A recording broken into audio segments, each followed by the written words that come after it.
يا أيها الذين آمنوا إذا نودي للصلاة من يوم الجمعة فاسعوا إلى ذكر الله وذروا البيع ذلكم خير لكم إن كنتم تعلمون. الحمد لله رب العالمين، والصلاة والسلام على سيدنا وحبيبنا محمد وعلى آله وأصحابه أجمعين. ئیمانداران و خواناسانی زۆر بەڕێز، لەسەری ساڵی کۆچی پێغەمبەرداین صلی الله عليه وسلم هجرەت کە وەرچەرخانێک بوو لە مێژووی ئیسلامدا، تەنانەت قورئانی پیرۆز ئەو قورئانەی کە لە پێش هیجرەت و کۆچەوە هاتووە پێدەوترێ قورئانی مەکی، ئەو قورئانەی کە لە دوای کۆچەوە هاتووە پێدەوترێ قورئانی مەدەنی. بۆیە هەموو ساڵێک پێویستە موسڵمانان لە سەرەتای مانگی محەڕەمەوە کە ساڵی کۆچی نوێ دەست پێ دەکا یادێک لەو بۆنە گرنگە بکەینەوە، لە ناو مێژووی دێرینەوە، لە ئەشکەوتێکی بچووکی بەردینەوە نیگای ئاسمان پەیوەندی کرد بەم مەڵبەندی زەمینەوە. لە مەککەدا خەڵکی داما و فلیم سووتا و هەموو هەستان دژی نیگای ئاسمان وەستان، بێژنگیاندایە بەر هەتاو کردیان بەقاو ئیتر تەواو. نەیانزانی ئەو هەتاوە لە عەرشەوە هەڵکراوە، ئەبێ هەتا ژیان ماوە نووری دیار بێ لە هەر چوار قوڕنەی دنیاوە. لەو ڕۆژەوەی کاروانی خۆر بەڕێکەوتن، وەکو تیشک ڕێیان دەبڕی و نەدەسرەوتن، دوای 13 ساڵ لەسەر ئاسۆی مەدینەوە خۆریان هێنا و بەدەرکەوتن. کۆچ خەبات و بەرخودان بوو، خولیا و ژان بوو، مەدینە جێگە ژوان بوو، کرایە مێژووی ساڵنامە چونکە خاڵی وەرچەرخان بوو. ئەو یارانە دەستبژێر بوون، هەنجێ بوون پاک و دلێر بوون، مرۆڤ بوون بەس بێچۆشێر بوون. بە ئیقڕەئی یەکەم وشەی ئەو قورئانە ئابە و دەستە خاوێنانە ماف و ئازادی هێنرا، کۆت و پەیوەند شکێندرا، بۆ یەکەم جار گەل بە دەستوور ئاشنا کرا، شۆڕش دژی جەهل کرا، ئەسپی عەقڵی تیا تاودرا، شارستانیەتی ئیسلامی بەرپا کرا، مافی ژینگە و ئاژەڵی تیا ڕەچاو کرا، جیهانی پێ سەرسام کرا، گەلان لە جێی یەکتر خواردن بوونە برا، بۆ داهێنان بوونە چرا. بەڵێ خۆشەویستان، هیجرەتی پێغەمبەرمان صلی الله عليه وسلم دەیان و سەدان وانەی گرنگی تێدایە. لەم وتارەی ئەمڕۆماندا بە بۆنەی کۆچی پێغەمبەرەوە صلی الله عليه وسلم لە مەککە بۆ مەدینە تەنها یەک دەرز وەردەگرین، دەچینە خزمەت یەک ئاەتی قورئان، ئاەتی 40 لە سوورەتی ئەتتەوبە. خوای پەروەردگار بۆمان باس دەکات ئەو کاتەی کە پێغەمبەر صلی الله عليه وسلم لە جەنگی تەبووکا بووە، بە سەحابەکان دەفەرمێ إلا تنصروه فقد نصره الله إذ أخرجه الذين كفروا ثاني اثنين إذ هما في الغار إذ يقول لصاحبه لا تحزن إن الله معنا. دەفەرمێ کەس منەت بەسەر پێغەمبەران نەکا صلی الله عليه وسلم. ئەگەر ئەمڕۆ ئێوەی سەحابەش لەگەڵ یا دەرنەچن و بەشداری جەنگی تەبووکیش نەکەن، بیر بکەنەوە خوا خۆی پشتی پێغەمبەرەکەی دەگرێت. هەروەکو بینیتان ئەو کاتەی کە لە مەککە بۆ دەرنرا، ئەو کاتانە پەروەردگار کە دوو کەس بوون و نەبوون بەسێ لە ناو قڵشی شاخەکەدا لە ئەشکەوتە بچکۆلەکەدا پاراستنی لە دوژمن و ئەو کاتەی کە بە هاوڵەکەی فەرموو خەمبار مەبە ئەڵڵا لەگەڵمانە. لە ئەم ئاەتە قورئانیە فقرة بفقرة وشبه وشد سين خزمتي درسي يكم لم آياتي سورة التوبة آياتي شل خی گەورە دەفەرمێ ئیلا تەنسوڕوه ئیلا وەکو ئەداتی ئیستیسنا لە قورئانە دەنووسرێ بەڵام خۆی ئین لایە ئین زائیدەن لا یعنی ئەگەر ئێوەش پشتی پێغەمبەر نەگرن و دیفاعی لێ نەکەن و سەری نەخەن باشە بۆچی خوای پەروەردگار داوامان لێ دەکات دیفاع لە پێغەمبەری خوا بکەین لە کاتێکا پێغەمبەری خوا خۆی وحی بۆ دێ جوبریل و هەموو فریشتەی ئەرز و ئاسمان حیمایە دەکات یان بۆچی خوای گەورە لە قورئانە لە سوورەتی محەممەدا دەفەرمێ ئین تەنسوڕوا الله یانسوڕکم ئەگەر ئێوە خوا سەر بخەن و پشتیوانی لە خوا بکەن و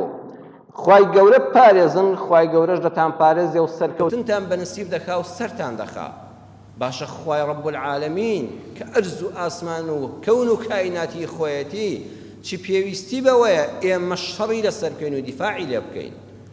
لە وڵامە دەڵێن تێگەیشتن لە قورئانی پیرۆز و دینی ئیسلام زۆر گرنگە خوای گەورە لەو سوورەتی محەممەد و لە سوورەتی تەوبەدا باسی ئەوەی کردووە موسڵمان بۆ ڕێزداربوونی خۆت بۆ شەرەفمەندبوونی خۆت وەرە بڕۆ ریزێکەوە کە دیفاع لە خوا و لە پێغەمبەرەکەی دەکەیت دیفاع لە خوا و لە پێغەمبەر صلی الله عليه وسلم بەڕێزان بەوە نابێ ئینسان شمشێرێک چەکێک هەڵگرێ و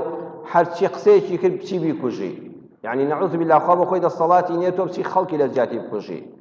دیفاعکردن لە خوا و لە پێغەمبەر صلی الله عليه وسلم بەوە دەبێت تۆ ژیانی خۆت ماڵ و منداڵت ئەو کەسانی بە قسەت دەکەن بە پێی قورئان و سنەتی پێغەمبەر صلی الله عليه وسلم بەڕێ بکە لەگەڵ حەق و ڕاستیدا بە چونکە خوا خۆی حەقا یەکێ لە ناوەکانی ئەلحەقا پێغەمبەری خوا حەقا لە هەر شوێنێ حەقێک هەبوو براکە ناحەق بوو لەگەڵی مەبە ئەوە خوا و پێغەمبەرت سەرخستووە خوا بەوە لێت ڕازی دەبێت براکەت ناحەق بوو پشتی مەگرە بێگانەیەک زوڵمی لێکرا بوو لەگەڵ یابە لەگەڵ دادپەروەریدا بە لەگەڵ منداڵەکانتدا دادپەروەر بۆ فەرق و جیاوازیان مەکە سەرکردەی وڵاتی لەگەڵ میلەتەکە تا هەر حیزبەکەی خۆت مەبینە و دادپەروەر بە وەکو یەک سەیریان کە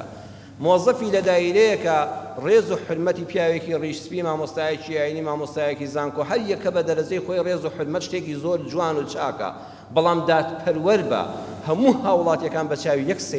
یاسا سەیریان کە یەک یاسایان بەسەرا تەطبیقکە وەڵا ئەوە دیفاع لە خوا و لە پێغەمبەرەکەی خوا مەبەستی لە ئەوەیە خەڵک بام بکە بۆ لای خوا بەڵام بەو شێوەی کە خوا و پێغەمبەر دەیانەوێت نەک بەو شێوەی کە خۆت حەزت لێیەتی خوای پەروەردگار بناسیێنە بە خەڵک بەچی بەوەی کە خوا ڕەبی عالەمینە تۆ هەموو دەڵێ الحەمد لله ڕەبی العالەمین بە هەموو خەڵکی بڵێ خەڵکینە ئەم خواهی ئێوەیە بە خەڵکی بڵێ الله ئەحەد ئەمڕۆ گەورەترین دیفاع لە خوای پەروەردگار ئەوەیە بڵێن خەڵکینە خوا هاوبەشی نییە خوا شەریکی نییە خوا بە تاک و تەنها بپەرستە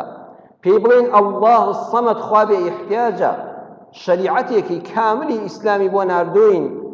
برای پەرلەمانتار برای یاسادانەر وەرەوە بگەڕێەوە بۆی بەپێی سەردەم و زەمان بۆ هەموو زەمان و زەمینێک لە شەریعەتەکەی خوای گەورەدا هەموو شتێکی تێدایە خوا بێنیازە و شەریعەتەکەشی بێنیازە لێشی مەترسە دوژمنی مافی مرۆڤیش نییە لەو شەریعەتەدا کە پێت دەڵێت دەستی پیسی دز کە دەبڕدرێ هەر ئەو شەریعەتە پێت دەڵێت پێش بڕینی دەستێک ئەبێ تێریکەی ئەبێ کاری بۆ پەیداکەی ئەبێ بێ ئیشی نەکەی هەر ئەو شەریعەتە لێ مەترسێ کە دەڵێت کەسێک بێ ڕەوشتی کە دەبێت جەڵدەیەک لە پشتی بدرێ و تەمێ بکرێ هەر ئەو شەریعەتە پێش ئەوە پێت دەڵێت دەبێت گەنجە کار ئاسانی بۆ بکرێ و ژنی بۆ پێندرێ و ماڵ و حاڵی بۆ پێک بێندرێ بۆیە ئەگەر تۆ دینی خوات ئاوا بە جوانی و بە ئاسانی بردە مێشکی خەڵکەوە ئەوە دیفاع لە خوا و لە پێغەمبەر کردووە صلی الله علیه وسلم دیفاع لە پێغەمبەر ئەوەیە بڵێ محەممەد ڕەحمەتە للعالەمینە هیچ کەسێک لە ڕەحمەتی پێغەمبەری خوا بێبەش نابێ وەڵڵی ئەو کەسەی کە بڵین گۆرانی دەڵێ کە مۆسیقا لێ دەدا ئیتر من ئەمە تێگەیشتنی منە من وا بە خەڵک دەڵێم بەڕێزان ئەم پێغەمبەرە ڕەحمەتە بۆ هەموو کەس هەر ڕەحمەت نییە بۆ مەلای مزگەوت بۆ مام حاجی بۆ تۆی ئەهلی مزگەوت ئەبێ پێغەمبەر ڕەحمەتەکەی بۆ هەموو مرۆڤەکان بێ ئەبێ ئێمە بە خەڵکی بڵین خەڵکینە کەس لە ڕەحمەتی پێغەمبەری خوا بێبەش نابێ ئەوە پێغەمبەری خوا سەرخستووە ئەینا بە جوێنوتن و بە سوکایەتیکردن بە خەڵک و بە جوێندان بە کافر و ئەوانە خوا پێی خۆش نییە دینی خوا و خوای پەروەردگار ئاوا سەر ناکەوێت بە هێمنی بە نەرمونیانی بە زمانی شیرین بە حکمەتەوە دینی خوا بگەیەنە وەکو خۆی کە داوای کردووە وەکو پێغەمبەرەکەی صلی الله علیه وسلم گەیاندوێتی ئەوە بەڕاستی خوش سەر تۆ سەر دەخا خوش پشتیوانی تۆ دەکا جا خوا فەرمووی ئەگەر ئێوە سەری نەخەن خۆبینی وتانە فقد نصره الله بفعل ماضي نادي خواي پەروەردگار لەکوێ سەری خست إذ أخرجه الذين كفروا بەڕێزان قورئان زۆر وردە ئێمە زۆر جار لەم شاری هەولێرەدا لە کوردستانە دەیان مەدرسەی حیفزی قورئانمان هەیە ئەوە زۆر کارێکی پیرۆزە بەڵام تەدەبور و وردبوونەوە لە قورئان گرنگتریشە لەم تەنها ئاەتەی سوورەتی ئەتەوبە ئاەتی چلا 3000 وشەی ئذ دووبارە بۆتەوە ئاخر قورئانەکە بە وردی بیخوێنیەوە لە سەر یەک ئاەتی توانین چەندین سەعات بوەستی چەند ڕۆژ بوەستی 3000 وشەی ئذ دووبارە بۆتەوە ئذ واتە کاتێک إذ أخرجه الذين كفروا إذ هما في الغار إذ يقول لصاحبه لا تحزن إن الله معنا سيجا وشيء إذ دوباره بوتوا يعني خوال لسي موقفا بيغمبرك خوي سرخص خلقين بزانا إذ أخرجه الذين كفروا كاتك خلقك بيغمبري خوان ناتشار كس هجرت كاب ودروا مكة بجيب يالله أما بحسابنا راحتي بو بلان خواد فرمي سركوتنا ئێمە لەو دەرکردن و ناچارکردن بە کۆچکردنەدا پێغەمبەری خوامان سەرخست یەکێ بڵێ پێغەمبەری خوا فەرمێسکی دەباران بۆ مەککە بۆ ماڵی خۆی بۆ زێدی خۆی ئەو هەموو سەحابە دەربەدەر بوون پشتیوانی خوا لەوەدا لەکوێدایە ئێستا دوای 1400 و ئەوەندە ساڵە ئەگەر پێغەمبەری خوا صلی الله علیه وسلم ئاینەکەی لە مەککەدا دوای 13 ساڵ قووەتی پەیدا بکردایە و جیهانی بگرتایە دەیانگوت کاکە ئەو دینە ڕاز نەبوو ئەوە خزمەکانی محەممەد لە تاوی خزمەتی پشتی کوڕەکەی خۆیان گرت و خۆیان لەسەر بە کوشدا و خوێنیان بۆ ڕەش بەڵام 13 دانە ساڵە بەس خزمەکانی خۆی دژایەتی دەکەن بەس عەرەبەکان دژایەتی دەکەن ئەبێ بڕوا لە دەرەوە خەڵکی بێگانە پشتیوانی لە حەق و ئیسلام دەکا نەک لە بەرسیلەی ڕەحم و خزمەتی وایە هەموو ئەو بانگخوازانەشکەوە بانگخوازی بۆ دینی ئیسلام دەکەن ئەوانەی کە لەناو خزم و کەسوکاری خۆیاندان زۆرجار سەرکەوتوونین ئەوانە گەورن کە لە شوێنێکی ناو بێگانەدا دەتوانن بانگەوازی ئیسلام بکەن کە بە پشتیوانی هیچ خزم و کەسوکار و کەسێکی خۆی نەیکردووە بەس خوا پشتیوانی لێ دەکات کەواتە ئەوە خاڵی سەرکەوتن بوو ثاني اثنين إذ هما في الغار یەکێ دەڵێ ئەم ثاني اثنين بۆ دووبارە بۆتەوە دووی دوویەکانەوە زۆر جا ئینسان بیری لێ دەکاتەوە یعنی خەڵکی نەبزانن خوا کاتێک پێغەمبەرەکەی سەرخست ثاني اثنين يعني لا ثالث لهما سيم كسيان لقل نبو بس تنها دو كذبون تنها محمد صلى الله عليه وسلم لقل أبو بكر الصديق دو دانا كذبون لشودا إذ هما إذ دوم دوباره بتوا لشو إذ هما في الغار جاء قرآن وعرز مكدن شان ورد نافرمي إذ هما في الكهف غار لقرآن لقل كهف دوشتي جوازا سوورەتی کەفمان هەیە سوورەتی ئەشکەوت شوێنێکە لە درزی شاخێکە شوێنەکە زۆر گەورەیە و مەجای چەندین کەس دەبێتەوە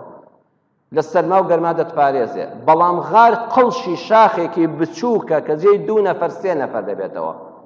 خوار ڕێک مۆقیعەکەشی تۆمار کردووە نافەرمێن لە چوونە ئەشکەوتەکەەوە ئێمە زۆر ئەو شەیە بە کوردی وا دەڵێن نەخێر خوا نەیفەرموو چوونە ئەشکەوتەوە ئیذ هما فی الغار کاتێ چوونە قەڵشی شاخەکەەوە ئەوانەی کە حەج و عومرەتان کردەوە شوێنەتان بینیوە قەڵشی شاخێکە جێگەی 2 نەفەر 3 نەفەر دەبێتەوە لەو کاتەدا کافری هەموو مەککە بە دوویانەوەیە شوێن پێ هەڵگرێکی بە هەستیان بردووە کە شوێن پێی ئینسان هەڵدەگرێت لە کوردەواریشە 20مان ئەڵەن شوێن پێ هەڵگر بە شوێن پێکاندا دەڕوە کابرا ئەبوو جەهل و کافرەکانی بردە سەر ئەشکەوتەکە وتی ئەم شوێنە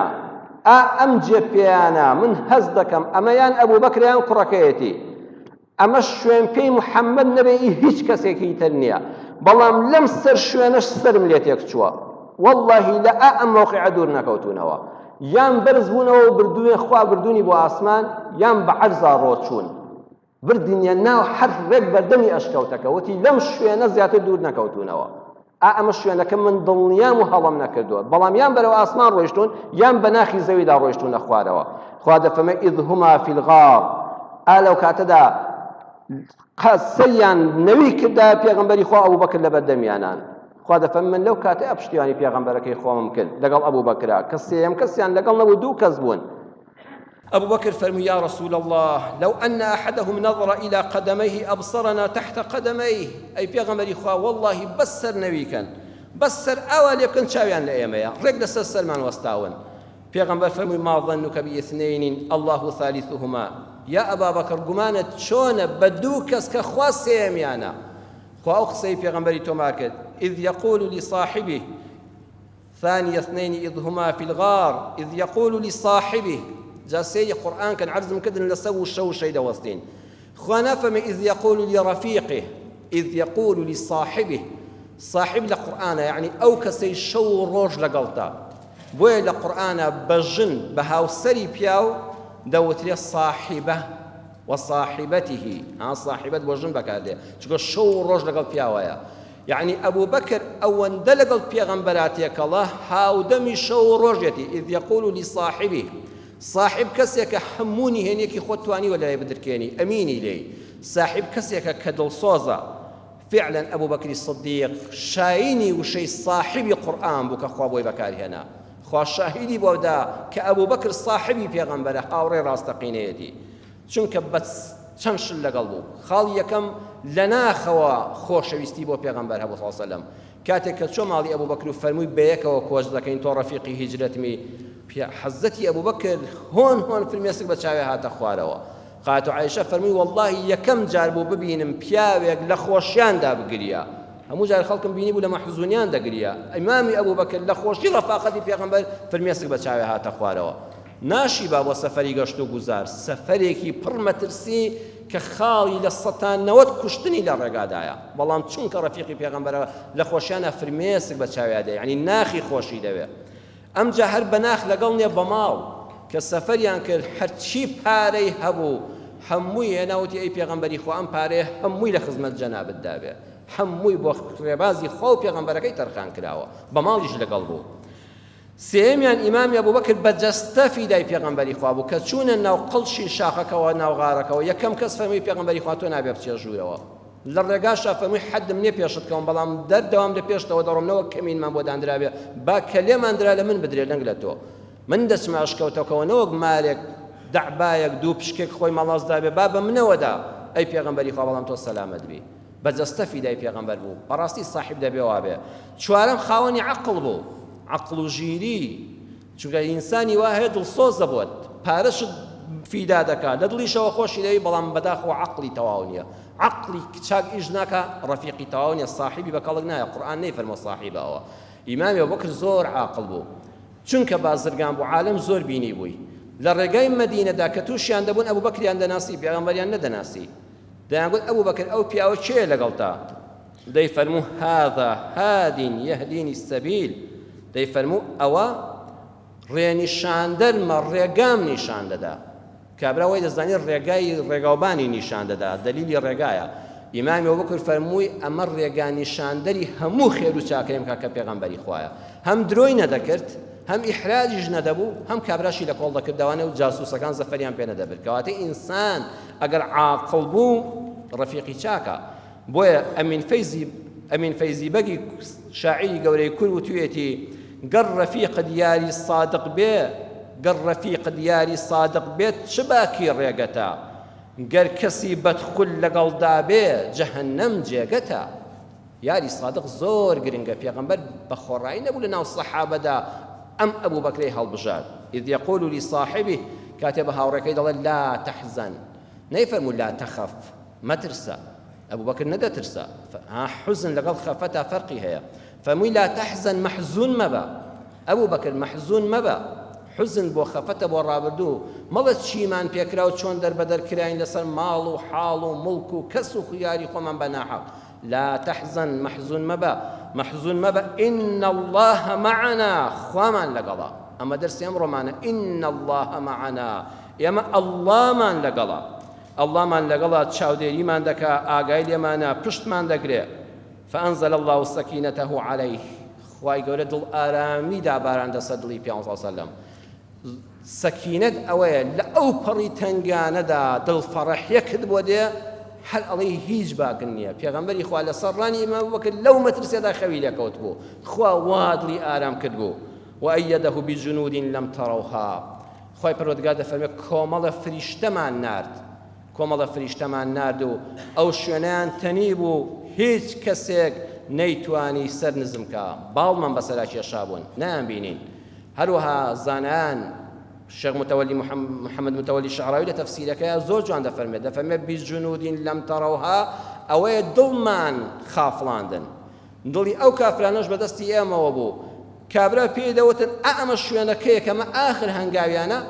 دڵیان بۆ ئەوە نەدەچوو سەرێک بە ناوەشکەوتەکە داکەن بچنە ناو غارەکەەوە ناو خڵشەکەەوە لەوێدا دڵی کافرەکانمان مەشغوڵ کرد لێتان وجعل كلمة الذين كفروا السفلى كلمة لزماني عربي لا بمعنى وشدة بلام ليردا بمعنى بريار وبيلانا جرامان أو بيلانا بقوتي أو بريار كشندي كبو محمد وصحابة كان يدر كرابو بهمون نخشيك ورد پارەیەکی زۆر سەد وشتر هەر کەسێ محەممەد و ئەبوبەکر بکوژە سەد وشتر خەڵاتیەتی یعنی بە ملیۆن دۆلاری ئەم سەردەما بە هێزێکی چەکداری زۆرەوە بە سەدان و هەزاران چەکدار دەرچوو بوو شێوماڵی شاخ و دەشتیان دەکرد لە پێغەمبەری خوا فەرمووی خەمن نەبێ ئەی محەممەد هەموو نەخشەکانم هێنانە خوارەوە بە حسابی خۆیان زۆر سەرکەوتم بەڵام خستم نەخوارەوە وكلمة الله هي العليا عرضم كده القرآن زور وده بفتح وضميك فرق دكا نافرمي وكلمة الله هي العليا چونك نابع عطف بكريتا صار جعلك دبي بتصر بخوب خمندريتا وكلمة الله هي العليا يعني ببردوام نخشو برنامج خوال الصرويا خوا نخشو برنامج خوي بخواب منو بتو نسبادوا زور ما مستعي عيني وحالي واقل او نبي الدين دفوته من هموجا عرضي برياني خوم ما مستعاني بريز دبان خوازان لفقي مزگەوتەکان لە خوێندکاری زانکۆکان دەڵێم وەڵڵا ئەوە ئیسلام ئێمەی بەرز کردوێتەوە هیچ کات ڕۆژێ ئێمە ئیسلاممان بەرز نەکردوێتەوە هیچ کەس منەت لەسەر دینی خوا نەکا خوا بەهۆی ئیسلامەوە قەدر و حرمەتێکی بە ئێمە بەخشیوە هیچ کەس شانی لەژێر ئیسلامان نەتەزیوە خوا خۆی کەلیمەی خۆی بەرز کردوێتەوە بەخوا بە کەسی نەسپاردووە إن الله معنا إن الله معنا يعني پێمان دەڵێ ئەی مسلمان هەرگیز لە کاتی هیچ ناڕەحەتیەکە وا مەزانە خوا لێت ڕەنجاوە هەرگیز قەت خوا لێت ناڕەنجێ خوا لێت ناڕەنجێ هەمیشە لەگەڵتایە سەیری کە پێغەمبەری خوا صلی الله عليه وسلم لە دوای چی دەڵێ إن الله معنا ئەبوو بەکر مەحزون و خەفەتبار مەبە خوامان لەگەڵە دوای دوو ئازار ئازاری دەرونی ئازاری جەستەیی ئازاری دەرونی ئەوە بوو کاتێک کە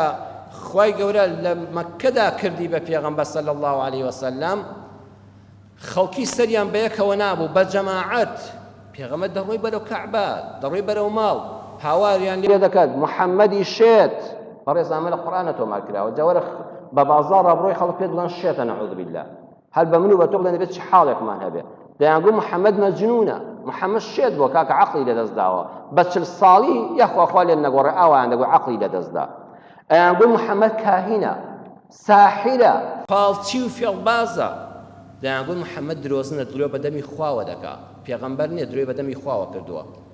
یە دڵی ئینسانیش پێغەمبەر بەشەرە ئەم دڵە بە قسەیەک گەردەگرێت بە قسەیەک دڵتەنگ دەبێت خوای گەورە ئاەتی بۆنار ئاەتی 33 لە سوڕەتی ئەنعامە فەرمووی قد نعلم إنه ليحزنك الذي يقولون فإنهم لا يكذبونك ولكن الظالمين بآيات الله يجحدون بەڕاستی ئەی محەممەد ئێمە ئاگەمان لە دڵتە ئاگامان لە دڵتە کە پێت دەڵێن شێتی ساحری فاڵچی کاهینی ساحری درۆزنی جا نافەرمێ الذي قال يقولون ها بەجەمع سەی قورئان کەن بەجەمع بە کۆمەڵ سەریان بەیەکەوە ناو یەک حەملەی ئیعلامیت دەکەنە سەر بەم هەموو ناو ناتۆرە ناشێرنت دەکەن ئەزانین تۆش دڵت پارچە گۆشتێکە وەکو ئەو خەڵکە ئازار دەچێژێ ئەی محەممەد ئاگامان لە دڵتە چەند ناڕەحەتی بەڵام خەمبار مەبە بەڵام گوێ مەدەیە ئیهمالیان کە دڵی خۆتیان پێوە ناڕەحەت مەکە والله ئەوانەی یەقینیان هەیە يجحدون يعني يوقنون به في أنفسهم لناخي خوان دا دەزانن ئەمەی تۆ دەڵێ ڕاستە بەڵام زاڵمن بەڵام ناپاکن دەری نابڕن ئەینا هەر ئینسان کە گوێی لە شتێک گرت نیشانەوەی ئیمانی پێیەتی ئەها زۆر کەس گوێ لە شتێک دەگرێت دوای ڕەخنەی لێ دەگرێت ئەگە ئیمانت پێی نییە بۆ گوێی لێ دەگری دەهاتن گوێیان ورد لە قورئانەکە دەگرت کە پێغەمبەری خوا دەیخوێنێ ئەمجا دەیانگوت ئەوە درۆزنە ئەوە شێتە ئەگە بڕوات پێی نییە گوێی لێ مەگرە من زۆر جا بە برایان و خوشکانی خۆمان دەڵێم ئەڵام فڵان کەس کابرایەکی کافرە و قسەی کردەوە ئەمە هەر گوێی لێ مەگرە ئەگە بە هیچی نازانی من کاتی خۆیم پێ بە فەیڕۆ نادەم کە گوێت لێگرت و ورد بۆی دانیشتی نیشانەی ئەوەیە کە بە شتێکت زانیوە ئەوانە دەیانزانی پێغەمبەری خوا حەقا خوا دڵی دایەوە کەواتە ئازاری دەرونی توش بوو مەککەی بەجێشتۆ تائیف هەرچی هەرزە و نەفام و بە شوێنی کەوت و تەنەکەیان لێ دەدا و بەربارانیان کرد قاچی پیرۆزی پڕ بوو لە خوێن پێڵاوەکانی ئازاری جەستەیی پیلانی کوشتن و تیرۆرکردنی بۆ دادنرا خوا فەرمووی مەککە بەجێ بێڵۆ لە ماڵەکە دووەرە دەرەوە ئالەم هەموو کاتە ناڕەحەتانەدا لەسەر زەویدا جێی نابێتەوە یەک هاوڵی لەگەڵە و لە قەڵشی شاخێکایە ئەمجاش بە دڵنیاییەوە دەفەرمێ ئین الله معنا خوامان لەگەڵە. بەڕێزم هەر وەختێک کەوتێ تنگانەوە، هەر وەختێ دوای چەند موسیبەتی یەک بە دوای یەک بەسەر تا هات جستەی و دەرونی نەڵی خوا پشتی تێکردوم، نەڵی نەعوذ بالله خوای گەورە دەبێت ڕقی لێم بێ، ئەمانە هەموو بەسەر پێغەمبەرا دێ ئەمجا بەو هەموو یەقینەوە دەفەرمێ خوامان لەگەڵە. ئەمە دەرسە بۆ من و بۆ تۆ. لە هیچ کاتێک وا نەزانی پەروەردگار پشتی تێکردوی پشتی بەرداوی. ئەڵڵا لەگەڵمانە وهو معكم أينما كنتم. لسورة حديد آياتي شوارە دەفەرمێ لە هەر جێگایەک بن خوا لەگەڵتانە، بە زانیاری هەیە دەربارەتان، بە چاودێری چاوی لێتانە، بە پاراستن دەشتان پارێزێ، لەگەڵ یەکی ئێمە خوامان لەگەڵایە. ئەم ئاەتە پێمان دەڵێ شەرمی لێ بکە، شەرم لە خوا بکە و کاتەی شەرم لە کامیلە ناکەوی لێی نییە، شەرم لە ئەڵڵا بکە چونکە معەکوم لەگەڵتە خوا، چاوی لێتە لە هەموو شوێنێکە، ناومێدیش مەبە، لەگەڵتە پشت و پەناتە. ئەو وەختەی لە گەورەترین تەنگانەدای ئەی مسلمان بزانە وهو معكم أينما كنتم. قەت خۆت بەبێ پشت و پەنا مەزانە، قەت خۆت بەبێ کەس و لاواز مەزانە، خوا لەگەڵا، تۆ ڕاست لەگەڵ خوا بە. نمونەتان بە زانستی نیشان دەدەم. لە قاڵبی ئاینی دێنێ دەرەوە دەچینە قاڵبێکی زانستیەوە کە خوا هەمیشە لەگەڵمانە و بەوەی نێ من تۆ هەستمان پێ نەکردووە. نمونەیەکی واقعی زانستیتان نیشان دەم. پلەی گەرمی لەش جەستەی من و تۆ شتێکی پێدایە پێی دەڵێن پلەی گەرمی لەش بەڕێزان. پلەی گەرمی لەشی هەر هەموو مرۆڤەکان وەکو یەکە ئیلا چەند ئەندامێکی جەستە نەبێت کە پلەی گەرمیان جیاوازە لەگەڵ بەشەکانی لەش. لەگەڵ ڕێزمداوە جەنابتان ناو کۆمی ئینسان، بنباڵی ئینسان، ناودەمی ئینسان گەرمیەکەی فەرقی هەیە لەگەڵ شوێنەکانی تری جەستەیدا. هەروەها هەندێک کەس هەیە کە نەخۆشی لەگەڵا، بۆ نمونە دەرمانی زەخت دەخوا، فشاری خوێن دەخوا، دەرمانی بەرزبوونەوەی فشاری خوێن دەخوا، گودەکانی دەرەقی کەم کار دەکەن، یان پارێز دەکا و خەریکی کێشدا بەزاند و ڕێژدیمە، یاخود جۆری ئیشەکەی قورسە، یان برسیە، یان خەوتووە، یان مولولەکانی خوێن کە بۆ قاچ دەڕۆنگیراون. ئەم کەسانە لە بەیانیاندا بەردەوام دەست و قاچیان ساردە، لە شەواندا گەرمە. ئەینا باقی ئەوەی تری لێ دەرکەی پلەی گەرمی لەشی هەر یەکێک لە ئێمە لە نێوان 36 بۆ 37 پلە و نیودا دێو دەچێ. ئەی ئەگەر زیاد و کەم بکە ئەرە قەت تۆ ڕۆژە دایمە گەرمی پێوت پێ لە دەمی خۆتی سەیرێکی بزانی پلەی گەرمی لەشت چەندە. نە لەوانەیە لە ژیانە 2 جار 3 جار تووشی ئەم حاڵەتانە بووبی، یان لە مناڵێک لە هاوڕەیەک تا بینی بێتت. ئەگە پلەکە لە 37 و نیو پەنا بەخواتیە پەڕی بۆ 38 پلە هەرچی لەشتە عەرە دەکاتەوە. هەز بە قەلەقی دەکەی، هەز بە نائارامی دەکەی، یەکسەر برسی شت دەبێت. بوو بە 39 پلەی سەدی دەست دەکات، دڵەقوتێک سنگت دڵەقوتەی تێدەکەوێت، تەنگە نەفەس دەبی، مناڵ بێ گەیشتە 39 پلەی سەدی پلەی گەرمیەکەی بەرز بەوە تووشی گەشکە دەبێت پەنا بەخوا بە خێرا ساردیکەیەوە. وێ مناڵ کە زۆر گەرم بوو خێرا بە ئاو ساردیکەوە تا دەگەێنێ نەخۆشخانە، ئەینا گەشکە لێدا. بوو بە 40 پلە ئینسان دەست دەکا ڕاوڕێوی دنیا دێنێتەوە، وای حەیران دەڵێت دەست دەکا بەوڕێنە قسە و دێنێ و دەبا و بە ئارەزوی خۆی قسە دەکا، ئاگای لە خۆی نییە. لە 41 پلەدا ئینسان دەبورێتەوە، تەواو جەستە شل دەبێت. لە 42دا لێدانی دڵ خێرا دەبێت، زەخت جارێک بەرز دەبێت و جارێک نزم دەبێت، لەوانەیە لەو وەختەیە بمری. لە 43 پلەی سەدیدا هەموو کۆ ئەندامی جەستەی ئینسان تەواو دەبێت. گورچی لە دەوەستێت، دڵ دەوەستێت، مەعیدە دەوەستێت، ڕیخۆڵەکان دەوەستن، هەرچی ڕژێنی ناو مێشکە هەمووی جام دەبێت. ها گەیشتە لە 37 و نیوە گەیشتە 43 هەموو کۆ ئەندامی جەستت دەوەستێت، لە کار دەوەستن. بەرزتر بووە بوو بە 44 مردنی حتمی 100% ڕوو دەدا. ئەو ئینسانە کۆتایی بە ژیانی هات. بەڵام هەشە سوبحان الله چەند جارێک تۆمار کراوە مرۆڤی وایە پلەی گەرمی بەرز بۆتەوە بۆ 46 پلە و نیو هێشتا ئینسانەکە هەر نەمردووە. خوا پێمان دەڵێت لە سەرو ئەوە شەوە کە خوا مەیلی لە شتێک بوو لە سەرو عیلمیشەوە شت دەکا. 46 و نیو بۆ ئینسانەکە ئاخری ژیا و جارشکە زیندوو بۆتەوە نەمردووە. ئەی ئەگەر نزمتر بێتەوە پلەی گەرمیت لە 36 دابەزی یەکسەد تەزین ڕوو تێدەکا. لە 35 پلەی سەدیدا لێوەلەرە دەگری و دانت قرچە قرچی دێ. لە 34 پلەی سەدیدا ئینسان دەبورێت تەوە لە قاچ دەکەوێت. لە 33 پلەی سەدیدا لەرزی نامێنێ، ئینسان هەناسەی تون دەبێ و وڕێنە دەکا. لە 32 پلەی سەدیدا بورانەوە هەیە، پێویستی بەوەیە فەورە بگاتە نەخۆشخانە. لە 31 پلەی سەدیدا کارەبایی ناو دڵ ناڕێکی تێدەکەوێت و دڵ خەریکە لە کار دەکەوێت لە 28 پلەی سەدیدا نزم بۆ 28 ئینسان وەکو مردووی لێدێ لە 26 بۆ 24 مردنی حتمی ڕوو لە ئینسانەکە دەکات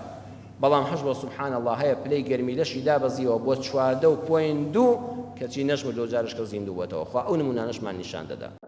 دەیت خوا سیرکە ڕۆژێ بەڕێزت مەگە جارە لەرزوتایەکەت هات بێت ئێستا ئەمە ببیستی تو خوا ئەم پلە گەرمەی لەشی ئەمە لە زستان و هاوینا بە چێ ڕادەوەستێ غەیری ئەڵڵا بە کەس ڕادەوەستێ هیچ کەس خۆزگە کافرەکان بەس بیریان لەمە بکردایەوە ئەمە بە خۆت ڕادەوەستێ وەهوە مەعەکم ئەینەما کونتم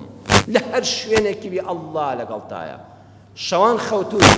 هەموو ڕۆژێ بەس لەسەر ژێنەکانی ژێر زمانمان 3 لیتر ئاو دەردەدا 3 لیتر ئاو دێتە ناو جەستەی ئینسانەوە لە ڕێی لیکەوە ئەینا دەم بۆ گەنی دەکرد و پاریەک نانت پێ خون نەدەدرا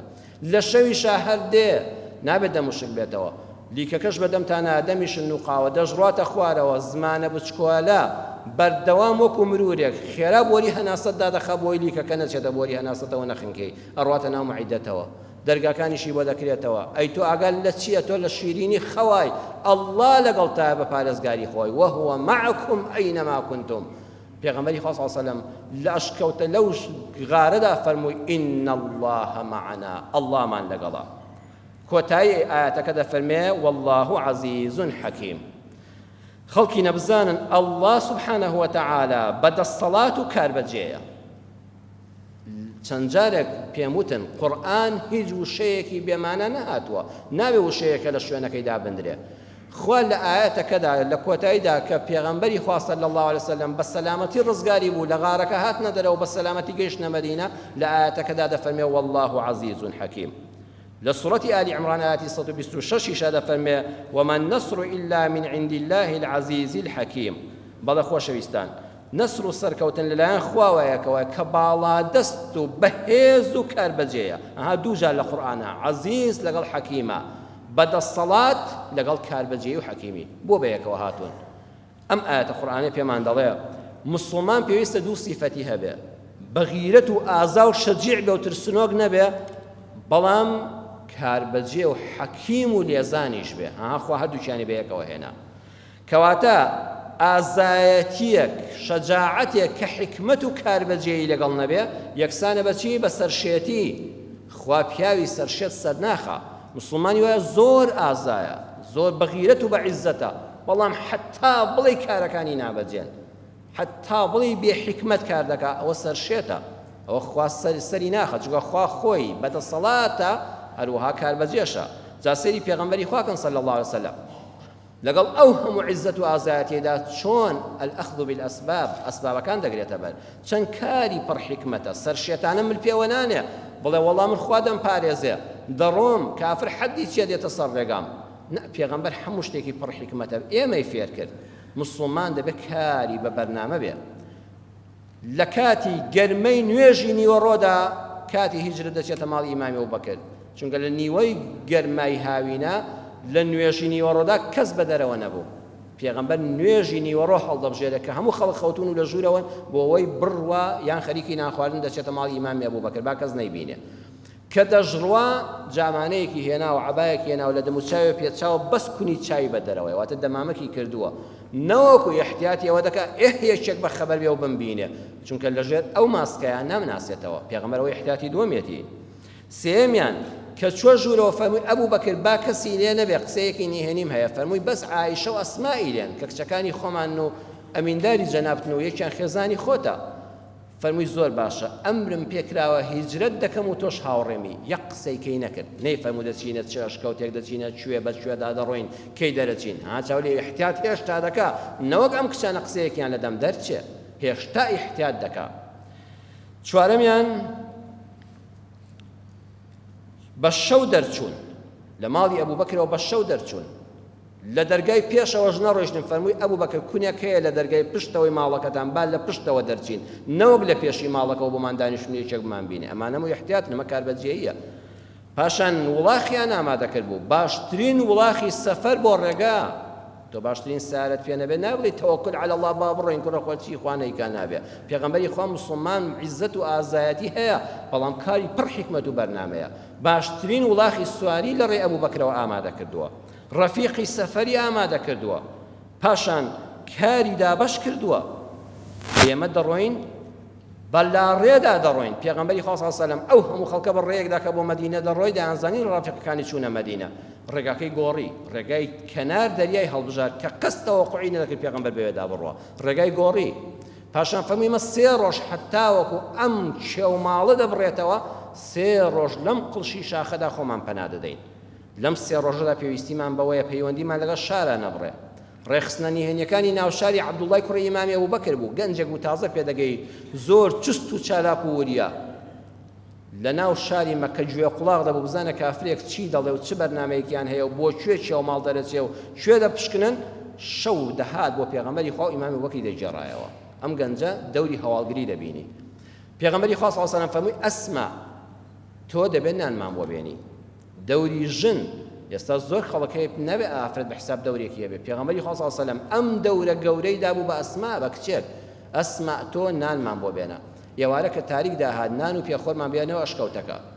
ئەم ڕێگەیانەی قاچی عەبدوڵڵا و قاچی ئەسما خەڵک دەیان بینێ پووشەکە شکاوە پێغەمبەری خوا صلی الله علیه و سلم فەرمانی کرد شوانەکەی ئەبوبەکر کە